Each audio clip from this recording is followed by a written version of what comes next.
Funding for the Hinckley Report is made possible in part by the Cleone Peterson Eccles Endowment Fund. Tonight on the Hinckley Report, legislators wrap up debate on contentious bills and dive into a tight budget year as funding requests pour in.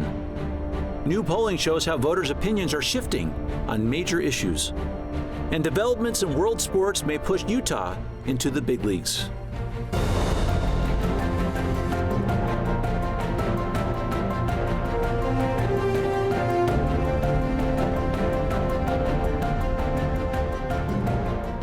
Good evening, and welcome to the Hinckley Report.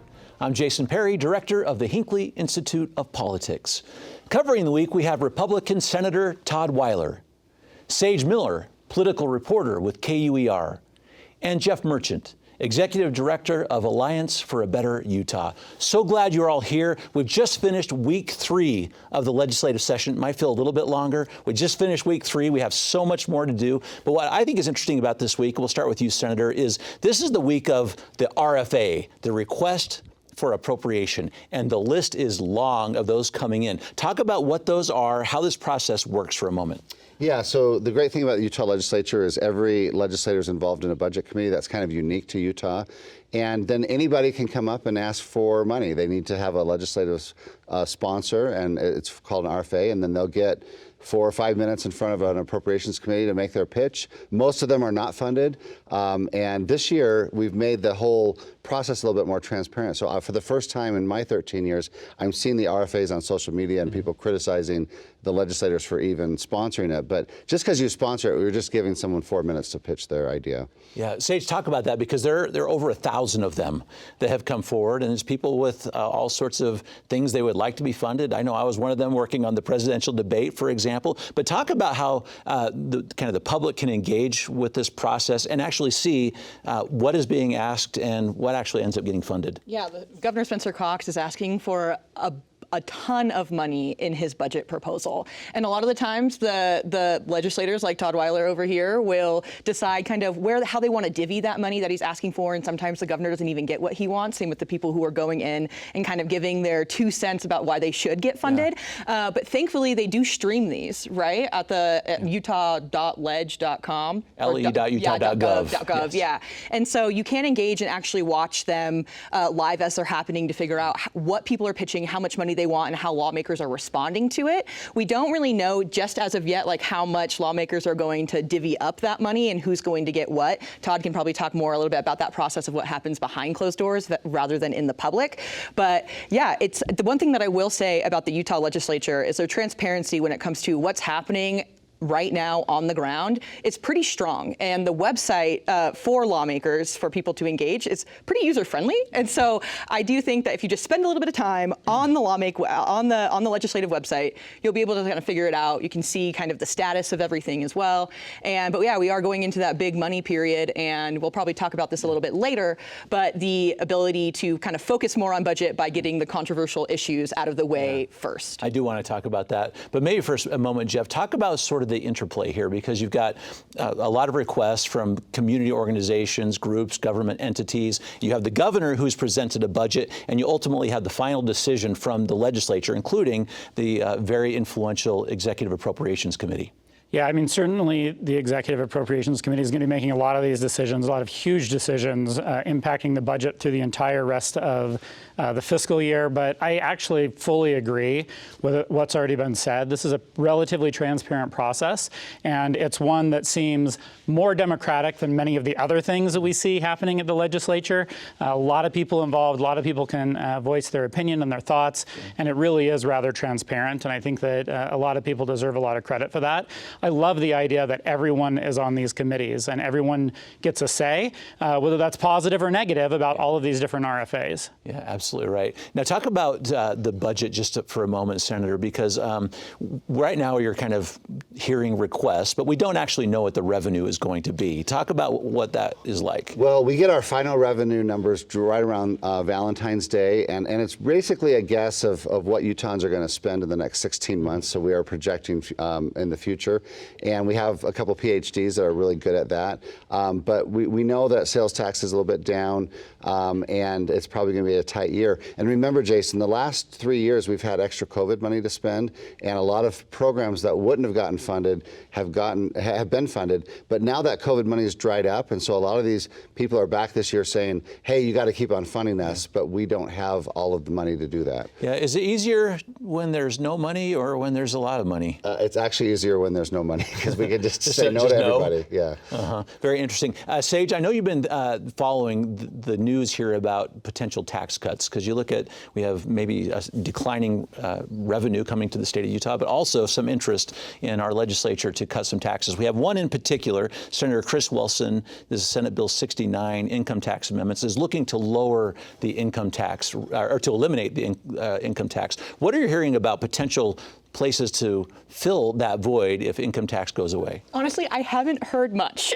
to fill the void, which is why this is kind of interesting. I know that Republicans, and it's an election year, and focusing on taxes usually kind of ramps up and gets kind of the base ready to want to vote for you, especially if we're going into a sticky primary in a lot of places. So that does kind of help give you a little notoriety if you want to focus on this issue. But I really don't know, especially when we're already projected to have a budget shortfall, how cutting taxes in this form would be recouped in any way. And I know that some people have issues with income tax, but something that I need to look into is that who exactly would this benefit if we were to cut income tax? And is it the people that need it the most?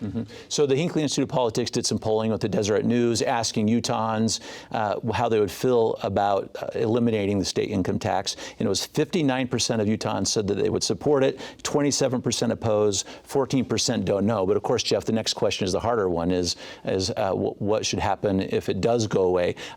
Given your lens with the Democratic Party, particularly when you were leading it for a very long time, talk about these tax cuts generally as a principle through the legislative session. Yeah, I mean, look, at a certain level, kind of an unfair question, right? Like, who's going to say that they want to be taxed? Yeah. Most people don't. I know there might be a few Democrats that do. I'm not one of them. I think that not having taxes is a wonderful idea. The problem is that then you get millions of dollars in RFAs that are coming in, and you want to fund those, right?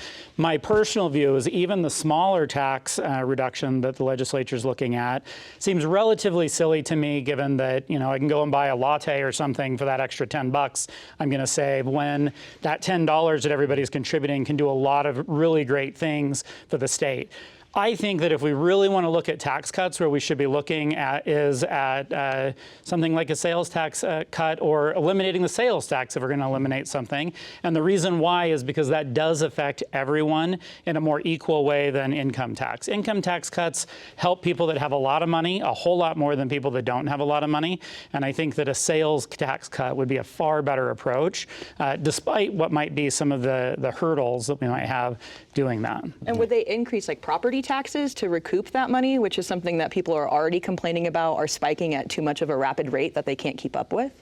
Well, I mean, those are fair questions, because Utah's tax is built on a three-legged stool. One leg is income tax, one leg is sales tax, and one leg is property tax. So if you cut off one leg, you probably the other two legs are going to be is all that's left, and so it's going to have to be property tax or sales tax. But I just want to point out that when you cut income tax, you know, I always hear the Democrats say, "Well, that doesn't help the poor." The working poor in Utah do not pay income tax through the income tax credit, and we base our tax rate off of what the federal government does. The working poor do not pay taxes. So if you're not paying income tax and we cut income tax, that's true. It won't benefit you. But we are, with income tax, we are punishing people for the harder they work and the more they earn. And the question is that a good tax system, or should we be taxing people for what they consume? That's more of a sales tax. Mm-hmm. We're going to be watching this one closely, because I know there's a lot of conversations about the potential avenues there. I want to talk about social media for a moment, because we had some legislation last year, and I want to get some with you, Senator, because you're running some of this legislation. But there was a bill, it was Senate Bill 89, that was already passed, already signed, from Senator Kurt Collimore, who delayed the implementation of some some legislation that went into effect last year that did a couple of things. So Jeff, I want to talk to you about this one in particular. This is what it did. Parents must give permission for a minor to open a social media account, and platforms have to verify the age. There's a state-mandated curfew on social media, 10:30 p.m. to 6:30 a.m., and money was even set aside for potential challenges, and we did get that challenge from NetChoice in particular. So this bill just delayed implementation while they try to work through some of these issues. Talk about it generally from the approach of, I guess, particularly both sides of the aisle, because it seems like social media is clearly in the spotlight.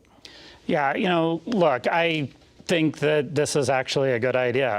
I think, as somebody who has has had three teenage daughters, the one that's not a teenager anymore will be very upset that I just said she was. Look, this is a challenge that I think a lot of parents have, and it's a challenge that is very, very difficult to overcome on your own. And maybe some people think this is a form of government overreach. Certainly, social media companies think that, but I think that as we saw this week in the Senate, social media companies aren't quite doing enough, and we need to be doing more. This is on the federal stage. On the federal stage, right. We have seen this lead to a lot of problems. The governor has talked about this. Numerous people have been talking about this, and the fact of the matter is that something needs to happen. And frankly, social media companies probably ought to be held accountable for some of, or if not all of that, in my opinion. Yeah, Sage, I want to play a quote from the governor, who's been talking about this very issue. It seems like he's been discussing it more and more vocally, along with our legislature. And this is what he said when it comes to social media. Rates of depression, anxiety, loneliness, suicidal thoughts and behaviors have increased in recent years. It's undeniable that social media is harming our children's mental and physical health, brain chemistry, self-esteem, and more. So I think the first part of that quote is correct. The CDC put out a report, which a lot of this legislation has been kind of centered around the CDC report. However, they did not directly link those increased rates of depression and suicidality to social media specifically. There has been other studies done from various institutions, both academics and think tanks, that do create this link. But I do think that exactly what Jeff said, that a lot of parents specifically are very concerned, and the landscape of social media has changed so much. I grew up in the age where when I was a kid, I did not have social media, but as I entered into middle school and high school, it became more prevalent. And so it's something that we're still learning the landscape of, and especially with new social media apps popping up. But from kind of the lawyers that I've talked to who are representing, not necessarily representing, but are suing on behalf of social media companies, do question the constitutionality of this. And I think Utah was kind of throwing some things at the wall, seeing what would stick, because the federal government said we do need to address this, but we don't know how, or we're not going to, but we are going to make a point that it's an issue. And so Utah, I think, is trying to lay that groundwork, be the leader on it. Will it pan out? Will all of the wishes that Mike McKell wanted last year and Governor Spencer Cox are continuing to push for now, will they all come to fruition? Will they get everything they want? Most likely not, but I think that they're happy to get something instead of nothing. Okay. Jason, if I showed you a chart of emergency room admissions for teenage girls in Utah over the last 3 decades, it would look like a hockey stick. It's all level until 2009, and then it shoots straight up. What happened in 2009? That's when a lot of Utahns were joining Facebook and social media, and it is undeniable. There's nothing else that happened in 2009 that would change that trajectory. It's been the same, pretty much parallel since the 70s, and then 2009 through 2023, it just shoots straight up. And it's also teenage boys, but it seems to have and the CDC found this, a much harsher effect on teenage girls. Mm-hmm. Talk about your bill for just a moment, the Children's Device Protection Act. Yeah, Senate Bill 104 would, let me start off this way. Last year, Apple gave thousands of phones to schools for free, which is great. And they turned on the filter on every one. So they knew that they were giving these phones to a kid, so they turned the filters on. Most people don't know, if you buy an iPhone 15 tomorrow, there's already a filter installed, but it takes like 22 steps to activate it. Most people don't know about it. They don't know how to turn it on. So we're asking Apple and other companies, when you're selling a phone and the child activates it, when you activate an iPhone, you put in your date of birth. So if they know you're 12 years old, that iOS would then turn on the filter for you. That's what we're asking those companies to do. Be good corporate citizens. Would that just only apply to phones getting sent to Utah, though, or would this just be sweeping over Well, I would all be the happy states? if Apple would turn on the filters for everyone's phones worldwide and let the adults turn them off. But I can't legislate for Delaware, so this law would only apply to Utah. Interestingly, we did ask a question of Utahns about how they feel about social media, about whether they make the state of Utah better off, worse off, makes no difference, don't know. 13% of Utahns said better off, 48% said worse off, 26% says makes no difference. I think as far as we see those numbers, we see why this discussion continues with our legislature. Jeff, can we talk about sports for a moment? Let's do it. Wow. So we also did some polling about how Utahns feel about sports teams. 33% of Utahns said they would love to have an NFL team here in the state. 31% said this is an order. A Major League Baseball team, 10% National Hockey League, 18% National Women's Soccer League, 9% Women's National Basketball League. Just to kind of show you where the interest is here, because this week in the legislature, we saw a couple resolutions. One, a concurrent resolution supporting Major League Baseball in Utah. I mean, I think that the idea of bringing national sports teams to Utah is a great idea. Obviously, everyone's really excited about it. I think there are a couple of things that we need to think about. One of those is, how do we pay for that? Because oftentimes these teams come in and they want us to help out, right, as taxpayers. I think that the second thing that we need to really think about is, what's the ultimate purpose for bringing these folks in?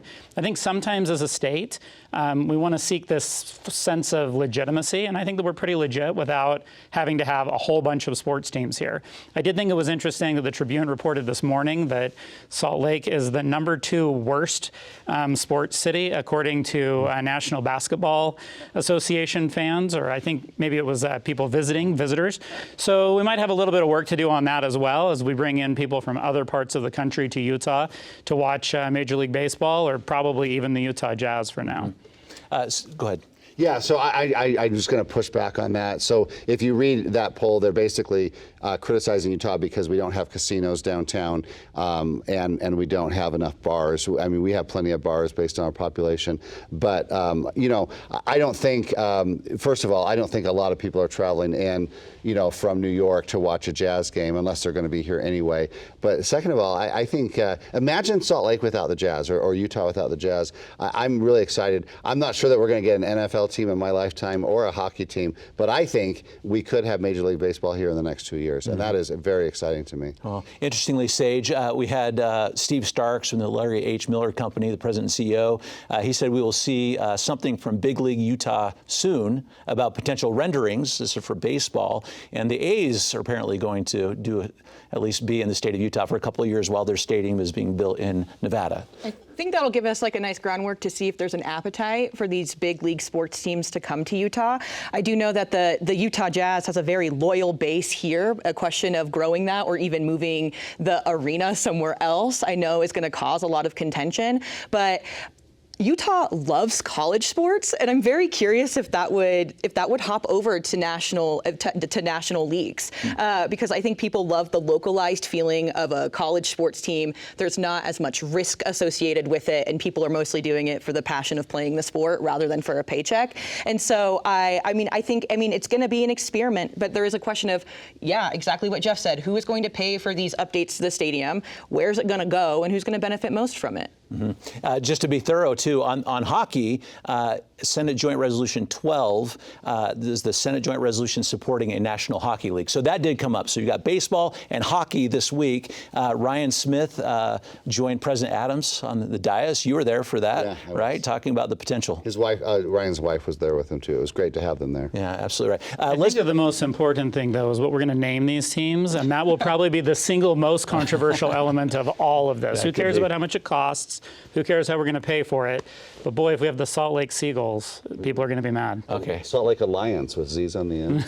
That's right. Well, they should leave it to us to name it, apparently. I want to get to a couple more bills. Jeff, let's start with you on a bill from Senator Keith Grover, youth service organizations. What's interesting about this one is it will require youth service organizations to search the Utah and national sex offender registries before they employ or use a volunteer. And these groups include sports leagues, athletics, churches, religious organization. If you've got 25 or more kids and they're being supervised, you have to run the name of who's leading them through these registries. Yeah, I guess my question is why we haven't been doing this for a long time and why we're limiting it at people 25, more than 25. I mean, to be perfectly honest with you, we've got people that are looking and working with these kids, and we ought to make sure that they're, safe. I mean, most of these folks, hopefully, are perfectly fine. And I don't, as a parent, if I was coaching my kid's baseball team or hockey team or whatever other kind of team there was in hopes that they would one day join the Salt Lake, professional league that we're going to get, of course I would submit to that. I think that's a perfectly reasonable thing for people to be asked to do. And I mean, hopefully there's not any opposition to something like that, but certainly that's something that we should be doing. And frankly, we ought to be thinking about doing it anytime someone is going to be working with kids. Mm-hmm. Go ahead, sir. Yeah, I'm supporting that bill. I was fortunately not molested as a child, but I remember when I was about 13 years old, I went to a Boy Scout camp in Wisconsin because I grew up in Illinois, and I was at the rifle and shotgun range, and I was the last boy there, and I was helping the leader clean up and shut down for the day. And he asked me if he could take a picture of me, and I said sure.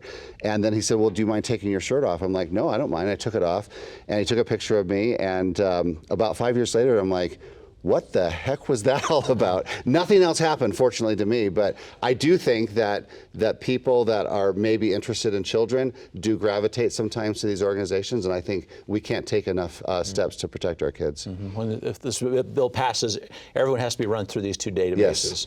Yes. A couple of the other bills I wanted to get to, Sage, talk about one that's dealing with the Constitution in particular. So House Joint Resolution 14 would amend the Constitution to require you have to get 60% threshold. This is for people who want to impose a new tax on the state. So if I was a citizen and I wanted to go out and get signatures to force a tax increase, for example, this is going to raise that level. Talk about the sort of the background on that a little bit as to why this is Jason Kyle, Representative Jason Kyle, would want to increase some of these thresholds.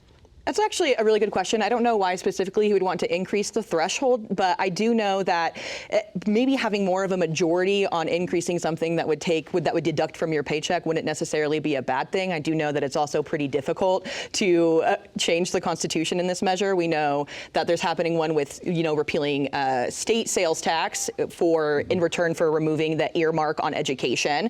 But I do know, like we've talked about, people are kind of hesitant about increasing taxes. They would rather you decrease them. So if you are going to increase them, maybe having more of a majority rather than 50 or so percent would be more palatable. Mm-hmm. Todd, do you have anything on that? Well, yeah. So Utah is one of about 25 states that has the citizen initiative and referendum process.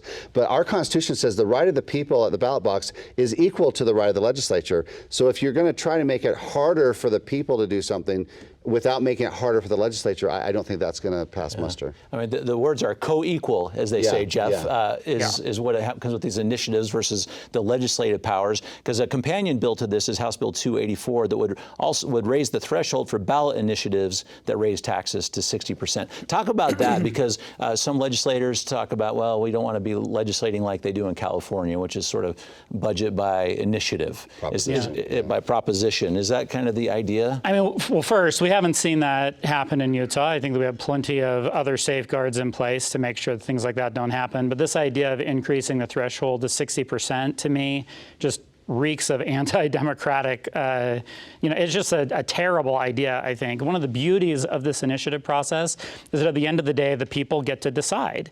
And just like with the legislature, where you need 50+1, I think that should be the case with initiatives. To be perfectly honest with you, I really feel like this 60% idea is a way for certain lawmakers to be able to protect themselves when things happen that they don't like. I mean, we saw in 2018, not one, not two, but 3 propositions get passed, and then the legislature almost immediately alter all 3 of those. And the fact is that a lot of people didn't like that. A 60% threshold gives a lot of protection to legislators who don't like the people coming up with ideas and passing them on their own. And just a reminder that all 3 of those became law, and that's why we have legalized marijuana and Medicaid expansion and whatnot. And they were altered by the legislature. They all became law. So, the people's will was respected. Kind of respected, right? Because that certainly wasn't the case with gerrymandering. Okay, we're going to leave this one for a moment. Just think about that one for a moment. I want to talk about just a couple elections really quickly because some polling has just come out. And of course, many of us in the state of Utah are watching the United States Senate race. And I want to talk about some polling that just came out. Just give us a little bit of context here as well. These are people polled. These are Republicans who said they would be voting in the primary. Top of the right now is John Curtis, was at 18%. Brent Orrin Hatch, son of the late Orrin Hatch, was at 14%. Brad Wilson, 8%. Trent Staggs, 3%. I'm going to give those right now. Sage, give us some of this context right here because these are some names that in the political circles we tend to know pretty well. Yeah, I do want to know how Brad Wilson is doing, just like mentally and physically right now, because he seemed to be kind of the front leader when we found out that Mitt Romney was not going to run for re-election, and then there was kind of some whispers about if Representative John Curtis was going to run, and he is running for Mitt Romney's seat, and so those numbers have kind of shifted. And I know that John Curtis is more of a moderate Republican. I would argue so is Brad Wilson, but he has more name recognition. He understands the interworkings of Congress probably way more intimately than Brad Wilson does. And I think John Curtis is probably really tired of the antics of the House and maybe wants something a little less chaotic in the Senate. I will say with Brent Orrin Hatch, his dad is a legacy in the U.S. Senate, longest serving senator, right? I believe from Utah before he passed away, and so he also does have name recognition, and he can also kind of lean on his father's legacy to help amp up a base and Republican voters to get by. I do think it's going to be very interesting at the caucus convention, though, how that goes down. That's true. Go ahead, Jeff. I think that Sage just kind of tapped on the reality of this poll, which is the people that are known, whose name is known best, are the ones that are at the top.